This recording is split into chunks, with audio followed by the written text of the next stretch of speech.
Garrett Blevins here with week 7, day 2 of Kingpin-RTS split. This will be the last heavy work of the cycle. I'll be testing not next week, but the week after.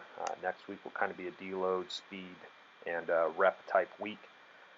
Decided to put the heavy squats and heavy bench on this week. They were scheduled for next week, but I just wanted to give myself a full week to recover. Brandon Lilly just put out a video, I think maybe 2 or 3 days ago, about how he peaks for meets, and so I decided to throw some of my heavier work a little bit further out and see if that works well for me.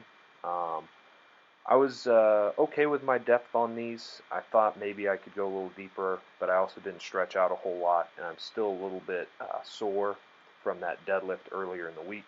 I still think in general these reps are pretty good. I was a little discouraged on bench.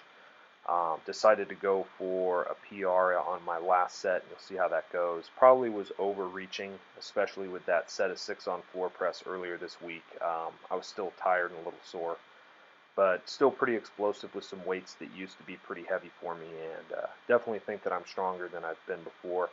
Apologize for the aspect on this video. I filmed it with an iPad and the UberSense app, and so just you'll have to deal with the black bars.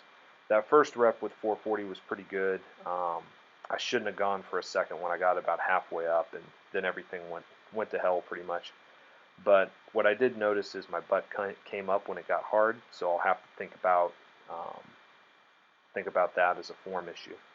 I was working with Colossians last week of my master's program, finished up with finals this week, and we got to this verse in translating. I just think it's an important verse because the power that God gives us is so that we can endure and have the capacity for suffering as we live out lives that are cruciform in nature, that are in the service of others because they're in the service of God. And that's an important part to remember when we think about being strengthened with power, or we can do all things through Him who strengthens us.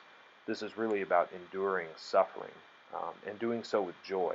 Joy here does not mean happiness, but it's more that calm, collected attitude that accompanies those who can go through tremendous suffering and yet still be faithful to their mission and to their call. So that's what I've been thinking about. Blessings.